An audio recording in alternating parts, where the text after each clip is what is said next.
So I'm very excited about that. Now, there's a once-in-a-lifetime opportunity to take this global cable of Satan-worshiping pedophiles out. And I think we have the president to do it. And so I'm very excited about that. I think she meant cabal, not cable. But in any case, that was Congresswoman Marjorie Taylor Greene from Georgia talking about her belief in the QAnon theory of a global pedophile ring. Democrats on this day, and hello, everybody. I'm David Schuster in Lebanon, Connecticut. So pleased to have you with us on this special edition of Quick Hits News on the HAPS app. A little bit of news to get to, and we're going to bring in Ken Vecchio, who's our legal expert and political strategist. And Ken, Democrats today have now warned Kevin McCarthy, I think it was Steny Hoyer, the House Majority Leader, who warned the House Minority Leader, Kevin McCarthy, that either you take action against Marjorie Taylor Greene by stripping her of the committee assignments, education and labor, or the Democrats will have a privilege resolution on Thursday in which all of the House will have to vote on that. Good politics for Democrats, bad politics for Republican, or vice versa. What do you make of it all? I think it would be very bad politics for the Republicans to get behind stripping her of any position whatsoever. The QAnon stuff, quite honestly, I really don't know anything about it. It sounds like crazy crap, to be honest with you. And I think that most Republicans, on the basis of the limited that we know about this QAnon thing, would think it's crazy crap. So I really don't know what her relationship, if any, is with that group. I don't know if she's just heard about different topics that they discuss or if she's involved with them. That aside, the fact that she brought these impeachment papers against Joe Biden, well, she has a right to do that as a congresswoman. Well, just like yeah, that's not the issue, though. The issue is that she's accused Nancy Pelosi, the House Speaker, of treason, and has said on social media that Pelosi ought to be executed. She called Pelosi rhymes with witch, but the B word, said we're going to get rid of that B word. So the idea is that, well, she has endorsed essentially violence against fellow members of Congress, and for that reason, and because at least until today she backtracked a little bit, but at least on social media posts, at least until today, she had said that the Sandy Hook massacre in Connecticut, the Parkland shooting in Florida, that those were red flags, that those were not real shootings. Okay, let's break them down really quickly, piece by piece. I certainly do not condone in any way, shape, or form anybody who would call for any kind of violence against not only any person in Congress, but anybody, period. The only time that violence is legal and moral is in self-defense of somebody or in war, which in essence is self-defense. So I completely do not in any way, shape, or form support or condone any kinds of comments like that. Calling treason against Nancy Pelosi, I don't think anything Pelosi's done is treasonous. I think that what Pelosi has done in total in terms of her calling out Donald Trump and in the same kind of things is equally as egregious. I think Nancy Pelosi should be voted out of office immediately because of numerous, not just bad policy positions, but because I believe that her acts are so disgustingly negative and false as against Donald Trump and as against many Republicans, that I can understand why Republicans and independents and some Democrats feel that way towards her. The statements about those massacres that you discussed is patently absurd. They are obviously real. All that said, I personally have not read anything she said in those regards or heard anything that she said in those regards, so I can't make a judgment about them. But if they're exactly as just was stated, I do think that that's ridiculous and silly. But I don't think that she should. I find that a lot of what she's saying and speaking out in furtherance of what 70, 80, 90 million Americans believe is a beautiful thing. And I think that all Republicans should do that. The fact that she might also make some crazy statements is something that needs to be evaluated. But again, I don't have any personal knowledge of any of these statements that she's allegedly made. Right. I mean, social media comments that she's made on camera, which she has talked about, that Nancy Pelosi should die, that she should be assassinated, that sort of thing. So, look, I mean, if she said that, that's not only horrible, it's completely wrong. And she certainly is not in good standing, what I would say, with probably 99+% of Americans in making those kind of statements. Oh, I agree. And then the question becomes, okay, should the Republicans then remove her themselves from the Education Committee, the Labor Committee, which is, by the way, that is fairly controversial for Democrats or for Republicans to say, okay, here are the members of the other party that we will and will not allow to be placed by their party on a committee. Does get into a little bit of a new territory, but one at least gets the sense that I think there's a growing number of Republicans who are also uncomfortable with Marjorie Taylor Greene. And clearly there's not the 2/3 votes in the House to be able to expel her. But it does seem as if there's some movement towards some sort of action against her, perhaps punishing her. Yeah, let's move on. Let's talk about impeachment. So Donald Trump has, over the weekend, he got rid of his 5 original lawyers that were supposed to represent him in impeachment, and they decided, mutually agreed with Donald Trump, that they would not represent him. And then he added 2 lawyers, I believe, actually, one from Atlanta and one from Pennsylvania.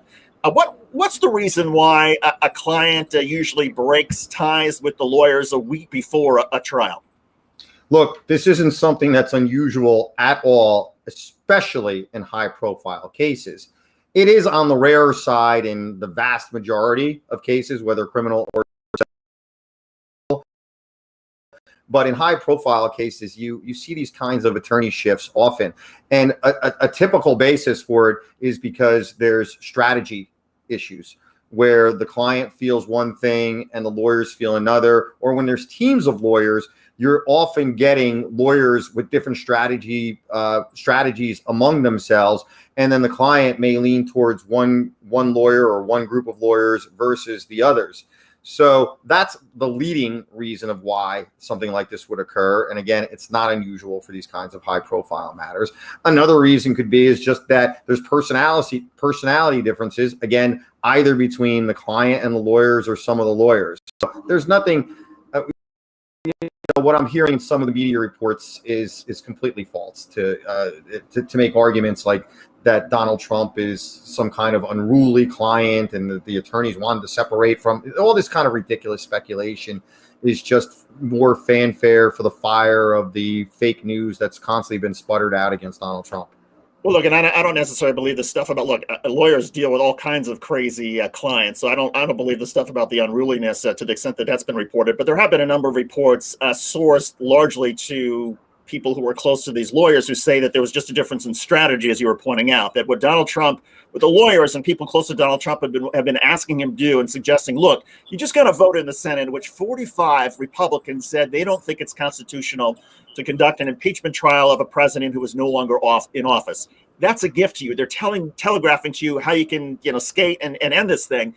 And then Donald Trump, wants the primary focus to be not on whether it's constitutional or not to try a president who's no longer in office.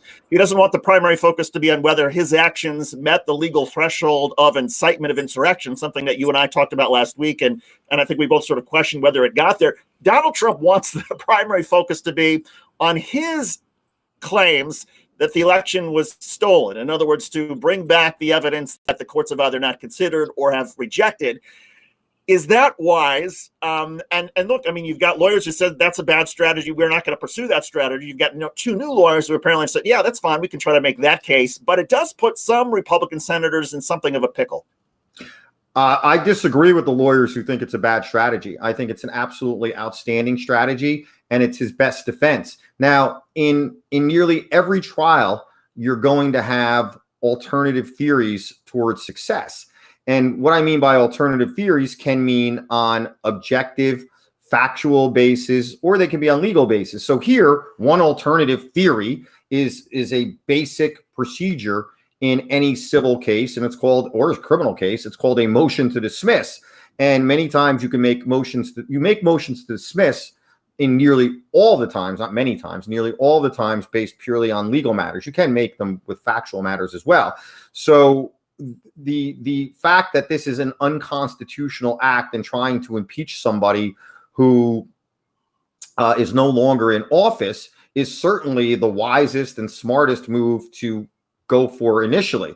While you're making that argument, you should bring in the alternative factual theory, which is the primary factual argument in the case in chief.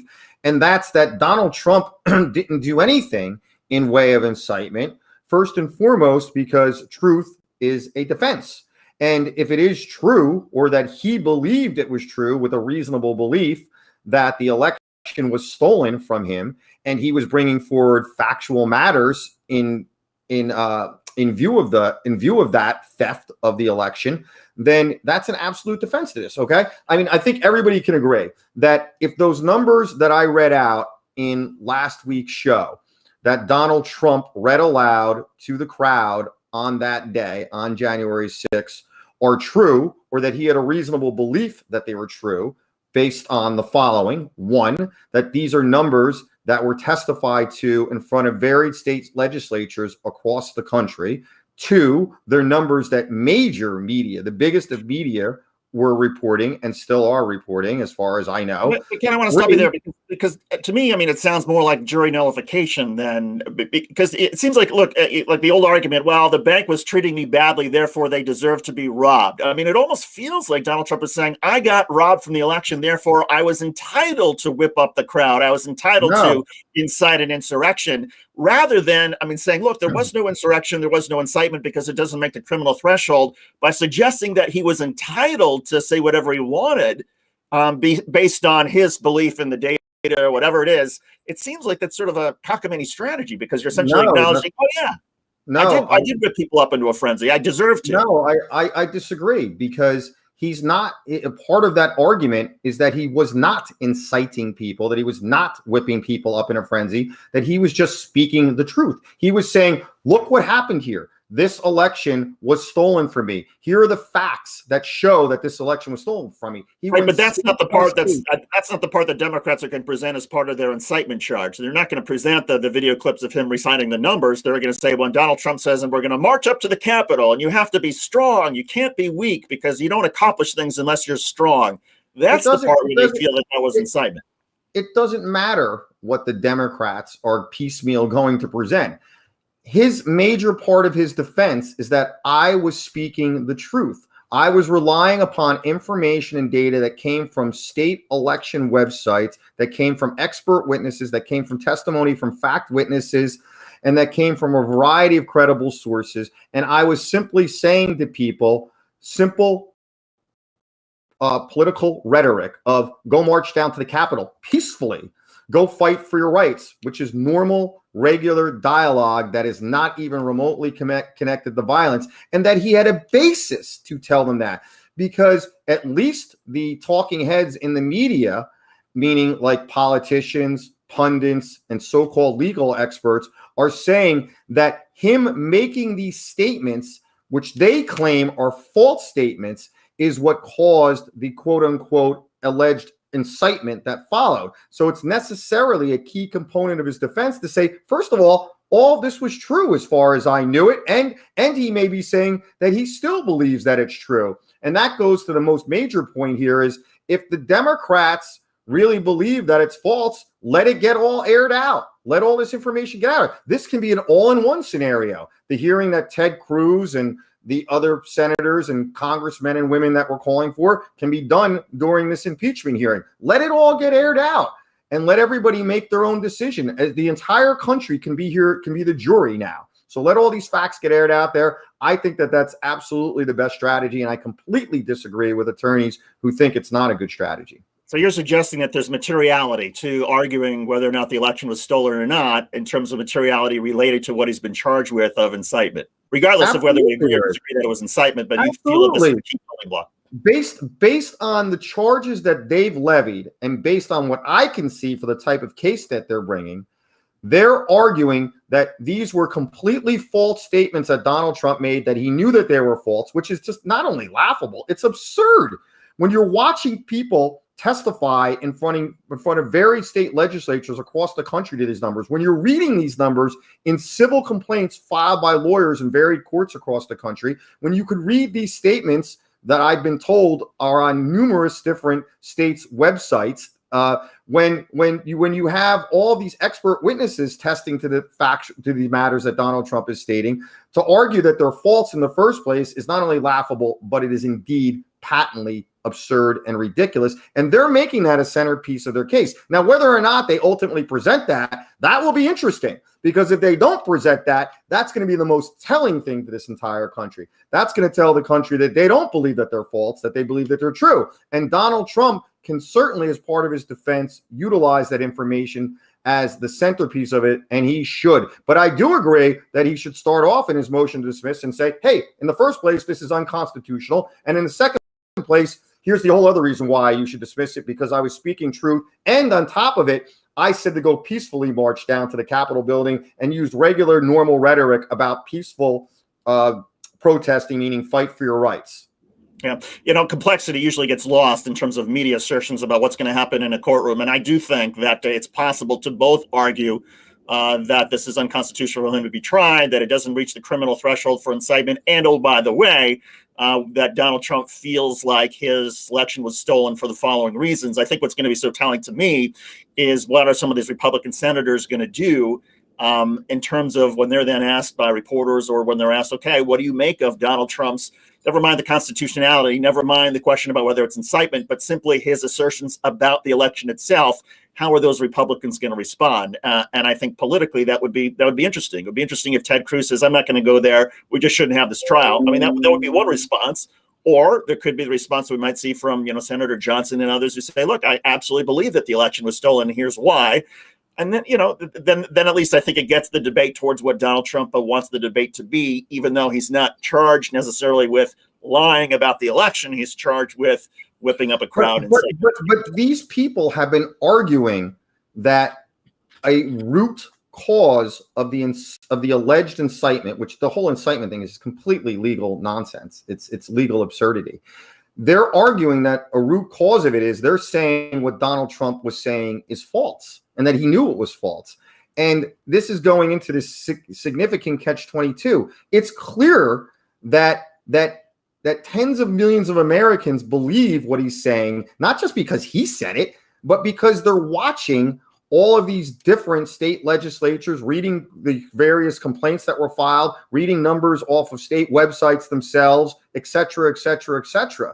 So I think they're digging themselves into a gigantic hole through this impeachment, because if this case is handled correctly and smartly by the defense team, they're necessarily going to bring this out, and they should be bringing in alternative theories. They should be trying to argue this case should be dismissed for a reason, number one, that it's unconstitutional on its face to try a former president who's not in office for impeachment. And number two, here are the factual reasons why this case fails, adjoined with legal reasons. Like, it's a legal reason too, I don't want to get too much into the weeds of that, even if you believe everything that the prosecution says is the truth, it doesn't make out an offense. So even if you do believe that Donald Trump made the varied statements about peacefully marching to the Capitol and go fight for your rights, it doesn't make out an offense. If it did, by the way, we've seen show after show on major media pointing to Democrats who have said far, far, far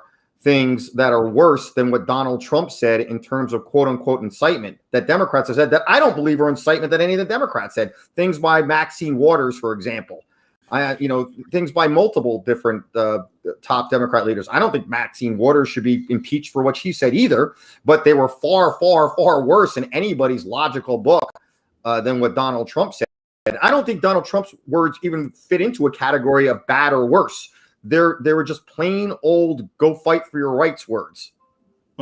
I disagree, but we disagree on a couple of things. And I actually, I'm not sure where I come down in terms of the constitutionality of being able to impeach a president who's no longer in office. I get the argument that, it's kind of absurd to impeach a president, at least at the Senate stage, where the whole punishment from office when the person's already out of office.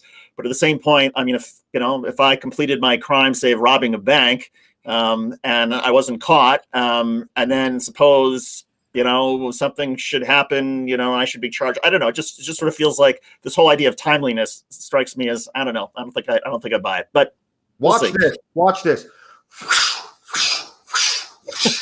That's a slippery slope. And that's a very fast, dangerous slippery slope. I don't think that Joe Biden should be impeached for what Green says in Atlanta from Georgia, even though I believe that Green has a right to bring the impeachment papers. I don't think Joe Biden should be impeached for it. I think that the Democrats are creating a massively fast, slippery slope that anytime somebody does something that they just don't like the way it sounds, that either side is going to bring impeachment hearings, and not just against presidents. I think that this is opening up wild doors, and it should be closed immediately. Let's just get on with the country. Like, I'm at the point, although I just like tens of millions of other Americans do want to see hearings and find out about what actually definitively happened during this election, and whatever the evidence ultimately shows, I will abide by as a jurist and say, fair enough. Let's have that out there, but really, let's just close the door on all this crap and move forward. Speaking of moving forward, the Biden administration, at least when he was president-elect, kept saying, "Oh, you elect me, we're going to have a $2,000 checks go out the door on day one." Well, that didn't happen. You had a couple senators in Georgia who won office. Ossoff won, and Warnock won by saying, "You elect me, and I'm going to get you those $2,000 checks." And now the Biden White House is saying, "Well, now we meant 2,000 total. That because $600 went out the door under President Trump, we're aiming just for $1,400. And oh, by the way, if you make more than say $50,000, you don't qualify." What do you make of that? Look, I happen to agree with these Democrats on this one.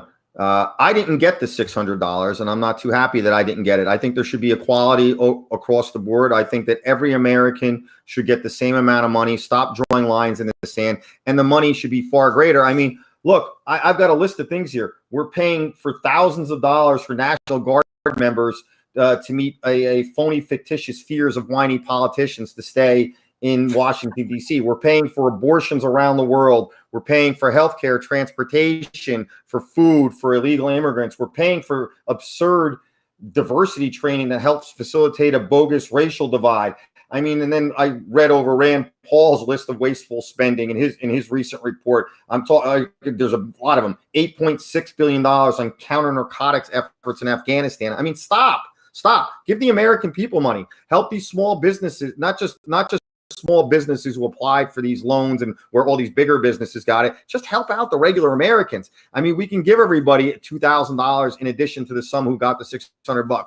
Give me the $2,000 and my wife. Give it to you, David. I'm ready for it. I'm ready for it. I'll give out my Social Security number right now if I knew that I wouldn't get ripped off. But no, I agree. And you know what? To the extent that people are thinking, oh, there's a civil war right now among Republicans over Tone and Marjorie Taylor Greene, I can tell you there is a civil war brewing among Democrats between progressives and centrists over whether or not Joe Biden should go ahead and do what progressives have said, and that is give everybody $2,000 at least, or give it to them every month until we're out of this, or Biden trying to be a little more careful and trying to have compromise and not wanting to spend too much and now saying, well, I didn't mean $2,000 in a check. I meant $2,000 total. I mean, Democrats are starting to rip each other apart over this, and it's a fascinating debate to watch. I think we have a huge morale problem in our country, and that's putting it lightly. If the government under Biden right now gives everybody the $2,000, I think it's one of those things that Biden has an opportunity that I've mentioned before to become a hero to 80-90% of Americans. If he just put a halt to the lockdowns, first and foremost, completely eliminate the whole lockdown matters, it would go a huge way. Give everybody $2,000 equally across the board. Even give it to the billionaires. Give it to everybody. Make people feel like they're really equal. Cut this equity word out. Just let's use equality. Treat everybody equally, and it will go a long way. So I think people like Bernie Sanders, and even though I wish those two Democrat senators from Georgia did not get elected and it was the Republicans, I agree with them on this. One thing that's not going very far right now is literally anybody who's trying to travel right now in the U.S. Northeast. Ken, we've gotten something like 15 inches of snow in New York City. We're up to like 14 here in Connecticut. It's still snowing. They're expecting records to be shattered all over the Northeast. It's a nor'easter, and you're down in Florida. But normally, you live in New Jersey. You get to deal with this stuff. Do you miss the snow, the blizzards, the nor'easters? In this case, I don't want the equality. My wife actually flew up to New Jersey to our place there on Thursday. My beautiful and gorgeous wife, Francine, who's also super intelligent, Dr. Del Vecchio, I should say. If there's Dr. Biden, there's Dr. Del Vecchio. And she drove back down. So she left at 5 a.m.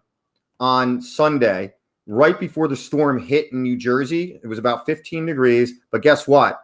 She hit it in Maryland and Virginia. So she got some of the snow anyway. But she came back to sunny Florida with 75 degrees. And in this case, I don't want the equality. I'm very happy that I have the nice weather down here. But all that said, yeah, as you said to me before we got on the show, there's something beautiful about the snow, and there's something fun about going out and, you know, playing in your snow sports. But at the end of the day, I'd rather be in the nicer weather, to be honest. I'm with you. I tell you, Ken, we took the kids out to the snow today, and we couldn't stay out for more than 10 minutes because the wind was like 25 miles an hour. It felt like a sandstorm in our eyes. It wasn't fun at all. But there is something pretty about. I mean, in New York City, the snow is pretty for about a half an hour, and then it turns brown and ugly because of all the traffic and slushing. It's terrible.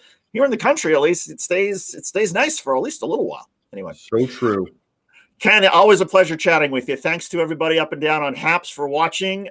We do this every Monday night, so send us your questions and comments, and we'll put them on. But that'll do it for this edition of Quick Hits with Ken Del Vecchio. Ken, thanks as always. Have a good week, my friend. We'll talk to you soon.